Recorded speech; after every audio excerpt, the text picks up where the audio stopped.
하나님 말씀 누가복음 19장 41절. 예수께서 예루살렘 가까이에 오셔서 그 도성을 보시고 우시었다. 아멘. 오늘도 지난주와 동일한 제목으로 말씀을 전합니다. 근데요, 이번 주는 예수 그리스도의 눈물, 예수 그리스도의 탄식에 집중하려고 합니다. 예수님도 우셨습니다. 그분도 우셨어요. 예수님은 왜 우셨을까? 그 전능한 분이, 그 능력에 제한이 없는 분이, 그분이 왜 우셨을까? 아픈 사람, 심지어 죽은 사람도 그분은 다시 살릴 수 있습니다. 한 인간이 가지고 있는 모든 문제를, 더 나아가 인류가 안고 있는 모든 심각한 어려움과 과제를 그분은 충분히 해결할 수 있는 분입니다. 근데요, 그분이 예루살렘을 바라보시면서 가만히, 그리고 애통하는 심정으로 우셨습니다. 예수 그리스도는 무언가를 행하실 수 있는 분인데 그분이 무언가를 하는 대신 우셨습니다. 결국 예수님은 그분이 하실 수 있는 것, 많은 것 가운데 예루살렘을 보면서 탄식하는 것을, 애통해하는 것을, 우신 것을 선택한 겁니다. 제자들의 반대에도 불구하고 예수님은 다시 예루살렘으로 가십니다. 이번 예루살렘의 방문이 그분의 공생의 가운데 아마 마지막이 될 겁니다. 왜냐하면 어린 나귀를 타고 성 안으로 입성하신 후에 비록 예루살렘 주민으로부터 호산나, 다윗의 자손이라는 극진한 환대를 받으셨지만 얼마 지나지 않아서 예수님은 십자가를 지셨기 때문입니다. 사람들이 호산나라고 외치면서 종려나무를 흔드는 건 사람들이 예수님을 왕으로 보고 있는 겁니다. 왕으로. 근데요, 사람들의 이런 반응은 그렇게 오래 가지 않습니다. 사람들은 며칠이 지난 후에 돌변합니다. 변해요. 손바닥으로요, 그분의 얼굴을 때렸고 침을 뱉었으며 십자가에 못 박으라고 악을 써가며 소리쳤습니다. 예루살렘을 바라보며 깊이 탄식하시는 예수 그리스도의 모습은 예루살렘 주민들에게 극진한 환대를 받은 일과 십자가 사건, 그 중간에서 일어난 일입니다. 그 중간. 예수님의 탄식하시는 그 모습을 이스라엘 백성들의 감정의 흐름에 그 사이에 끼워보면 환영과 극찬, 그리고 미움과 저주, 그 사이에 위치했습니다. 예수 그리스도는 한결 같으셨지만 사람들은 돌변했습니다. 예수 그리스도의 탄식하는 모습이, 그분이 예루살렘을 보고 탄식하시는 모습이 사복음서 가운데 두 곳에 기록되어 있습니다. 바로 마태복음과 누가복음입니다. 두 사람의 다른 직업이 두 사람의 기록에도 그대로 반영이 된 것 같습니다. 의사였던 누가는요, 마태가 보지 못한 예수님의 눈물을 봅니다. 누가복음 19장 41절에서 44절입니다. 예수께서 예루살렘 가까이에 오셔서 그 도성을 보시고 우시었다. 그리고 이렇게 말씀하셨다. 오늘 너도 평화에 이르게 하는 일을 알았더라면 좋을 터인데 그러나 지금 너는 그 일을 보지 못하는구나. 그 날들이 너에게 닥치리니 너의 원수들이 토성을 쌓고 너를 애워싸고 너를 사면에서 죄어들어서 너와 내 안에 있는 내 자녀들을 짓밟고 내 안에 돌 한 개도 다른 돌 위에 얹혀 있지 못하게 할 것이다. 예수님의 말씀대로요, 그분이 하신 말씀 그대로 70년 후에 로마 장군 티투스가 로마 군대를 이끌고 예루살렘에 쳐들어와서 예루살렘 성과 예루살렘 성전을 완전히 파괴합니다. 사람들은요, 예루살렘 성을 천의 요새로 믿고 있었습니다.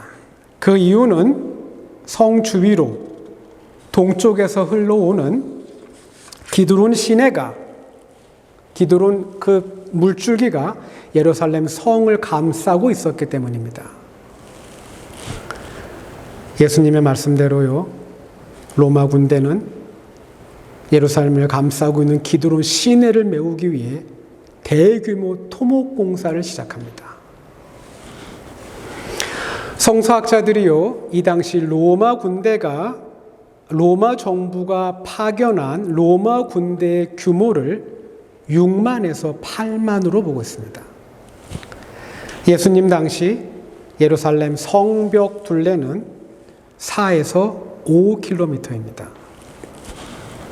그렇다면 6만 명의 사람들이 둘 사이의 간격을 0.5m로 해서 한 줄로 나란히 선다면 30km, 5km의 예루살렘 성벽을 로마 군대가 6겹으로 포위할 수 있습니다. 만약 로마 군인들의 간격이 1m라면 그 겹은 12겹이 됩니다. 예수님의 말씀대로, 그분의 말씀대로 예루살렘 성은요, 겹겹이 에워싸였고 로마 군대는 사면에서 포위했으며 기드론 시내가 흙으로 메워지면서 로마 군대의 공격이 점점 가까워졌습니다. 그리고 마침내 예수 그리스도의 말씀대로, 그분이 하신 말씀 그대로 이루어집니다. 이루어져요. 예루살렘은요, 돌 위에 돌 하나도 남지 않은 비극을 경험합니다. 마태는 예루살렘을 바라보며 눈물을 흘리시는 예수님의 모습은 기록하진 않았습니다. 근데요, 그의 기록은 예수님이 왜 우셨는지, 그분이 하실 수 있는 많은 것 가운데서 그분은 왜 가만히 애통해하며 탄식하며 눈물을 흘리셨는지, 그 이유를 우리에게 알려줍니다. 마태복음 23장 37절에서 38절, 예수님의 탄식이 기록되어 있습니다. 예루살렘아, 예루살렘아, 내가 내게 보낸 예언자들을 죽이고 돌로 치는구나. 암탉이 병아리를 날개 아래 품듯이 내가 몇 번이나 내 자녀들을 모아 품으려 하였더냐. 그러나 너희는 원하지 않았다. 보아라, 너희 집은 버림을 받아서 황폐하게 될 것이다. 세리였던 마태는 예수님이 예루살렘에 입성하고 그리고 예루살렘을 바라보며 탄식하시기 전까지 그분이 말씀하신 많은 것들을 마태는 꼼꼼하게 기록했습니다. 마태복음 23장에도요, 예수님이 직접 말씀하신 내용으로 가득합니다. 마태복음 23장에 여러 번 반복해서 나오는 표현이 있습니다. 물론 이 표현도 예수님이 사용하신 표현입니다. 예수님께서요, 이스라엘 백성을 보시고 눈먼 백성, 너희들은 눈이 멀었다라고 말씀하셨습니다. 마태복음 23장 16절에서 21절입니다. 눈먼 인도자들아, 너희에게 화가 있다. 너희는 말하기를 누구든지 성전을 두고 맹세하면 아무래도 좋으나 누구든지 성전에 금을 두고 맹세하면 지켜야 한다고 한다. 어리석고 눈먼 자들아, 어느 것이 더 중하냐? 금이냐? 그 금을 거룩하게 하는 성전이냐? 또 너희는 말하기를 누구든지 제단을 두고 맹세하면 아무래도 좋으나 누구든지 그 제단 위에 있는 제물을 두고 맹세하면 지켜야 한다고 한다. 눈먼 자들아, 어느 것이 더 중하냐? 제물이냐? 그 제물을 거룩하게 하는 제단이냐? 제단을 두고 맹세하는 사람은 제단과 그 위에 있는 모든 것을 두고 맹세하는 것이요, 성전을 두고 맹세하는 사람은 성전과 그 안에 계신 분을 두고 맹세하는 것이다. 이스라엘 백성의 신앙들이요, 이스라엘 백성의 신앙이 굉장히 이상해졌습니다. 성전을 두고 제단을 두고 뭐든지 맹세할 수 있습니다.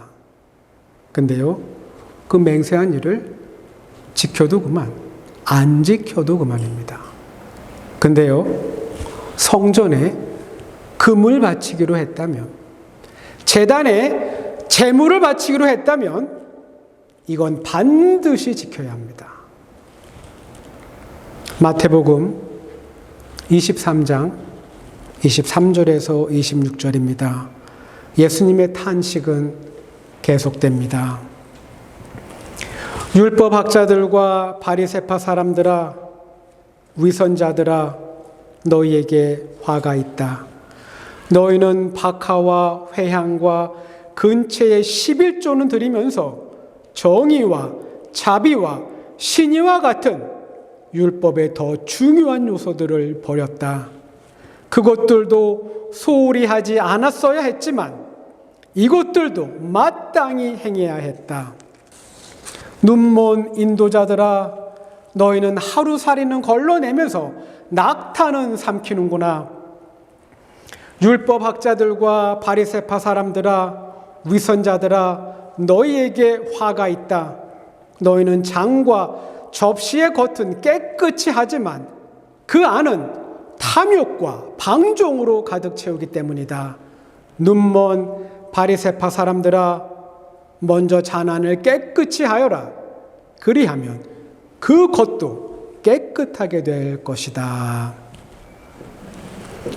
모세의 율법에 철저했던 바리새인들은요, 잔치에 초대를 받아가면 그들은 음식을 그냥 먹지 않았다고 합니다. 휴대용 천으로, 준비한 휴대용 천으로 먼저 자신의 접시와 그릇을 깨끗하게 닦습니다. 그리고 그 다음에 음식을 먹었다고 합니다. 그리고요, 포도주를 마실 때 그냥 마시지 않았고 방금 전 음식을 닦았던 그 천을 자신의 포도주 잔에 깔고 혹시 있을지 모를 작은 벌레들을 걸러냈다고 합니다. 왜요? 곤충은 레위기 11장에서 범하는 부정한 겁니다. 낙타도 율법이 금하는 부정한 동물입니다. 그러나 예수님의 말씀대로 눈이 먼 율법학자들과 바리새인들은 하루살이는 걸러냈지만 그 큰 낙타는 삼켰습니다. 사실 이스라엘 백성들이 특히 예수님과 논쟁 상대였던 바리새인들과 율법학자들은 여러분 눈먼 사람들이 아닙니다. 그들이 왜 눈이 멀었습니까? 그들은 눈먼 사람들이 아니에요. 그들의 눈은 멀쩡합니다. 멀쩡해요. 그러나 예수님은 그들의 눈이 멀었다고 말씀하십니다. 너희들의 눈이 멀었다. 눈이 멀지 않았음에도, 앞을 잘 볼 수 있음에도 예수님이 그들의 눈이 멀었다고 하신 이유는 그들이 사실을 그리고 진리를 보지 않기 때문입니다. 예수님께서 그들에게 진심으로 마음을 다해 눈을 뜨라고 말씀하시지만, 진리를 보라고 말씀하시지만 그들은 끝까지 눈을 감고 있는 겁니다. 주전 586년 남왕국 유다가 멸망했습니다. 그리고 주후 70년 예루살렘 성과 예루살렘 성전이 파괴되었습니다. 여러분, 이건요, 주님의 능력이 약해서도, 주님의 은혜가 부족해서도 아닙니다. 이건 우리 인간이 너무나 악하기 때문입니다. 인간이 너무 악하다고 해서, 사람이 너무 악하다고 해서요, 여러분, 우리에게 있는 그 악이 처음부터 굉장히 잘못되었거나 시작부터 눈에 띄게 나쁜 거라고 생각하지 마시기 바랍니다. 우리를, 여러분과 저 자신을 충분히 파괴할 수 있는 악은 처음부터 그렇게 거대하게 시작하지 않습니다. 여러분, 처음부터 큰 악은 없습니다. 큰 악은 없어요. 아무것도 아닌 것 같은 것, 별거 아닌 것 같은 것, 거기서부터 큰 악은 시작될 수 있습니다. 가벼운 것 같지만 절대 가볍지 않은, 작은 것 같지만 절대 작지 않은, 그래서 무시해도 될 것 같지만 절대 무시해서는 안 되는 것, 여러분, 그건 바로 고집입니다. 고집. 이스라엘 백성을 파괴한 그 크나큰 악은요, 고집에서 시작되었습니다.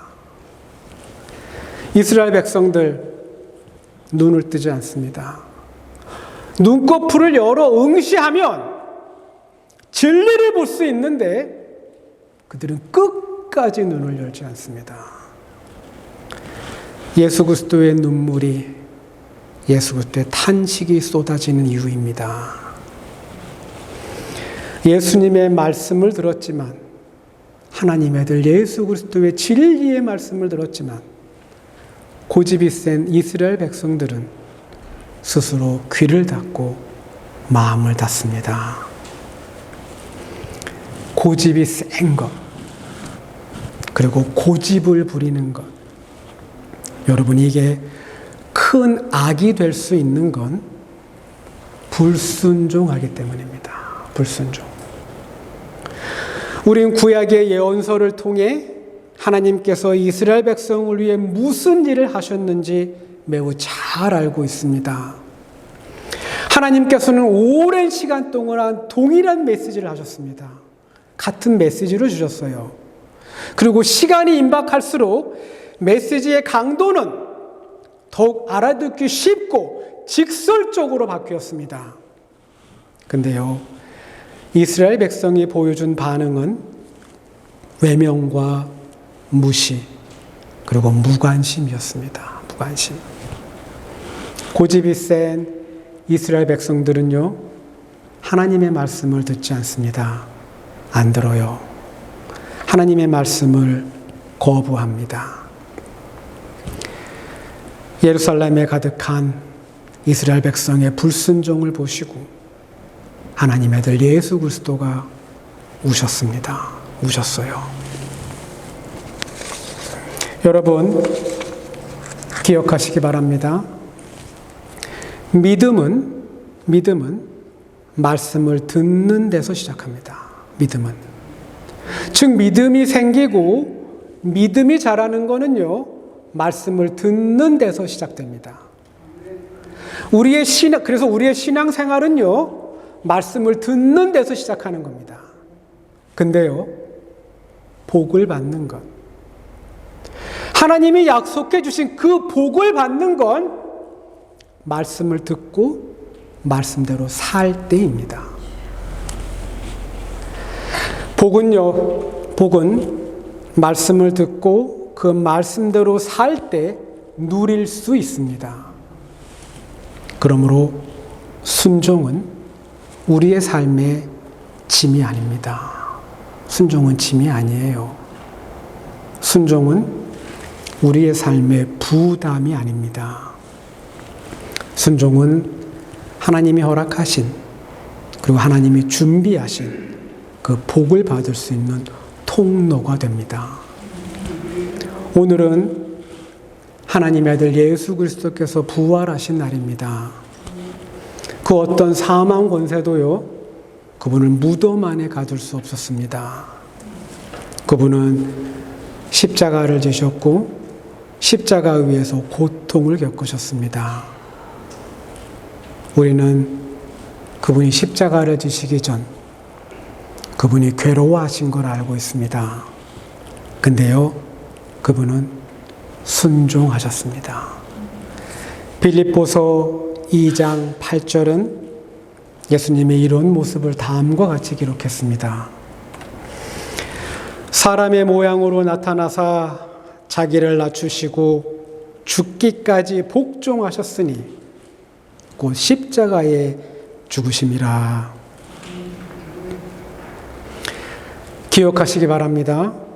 구원의 복은, 다시 회복되는 부활의 복은 고집을 부릴 때, 내가 불순종할 때 받는 게 아닙니다. 순종할 때,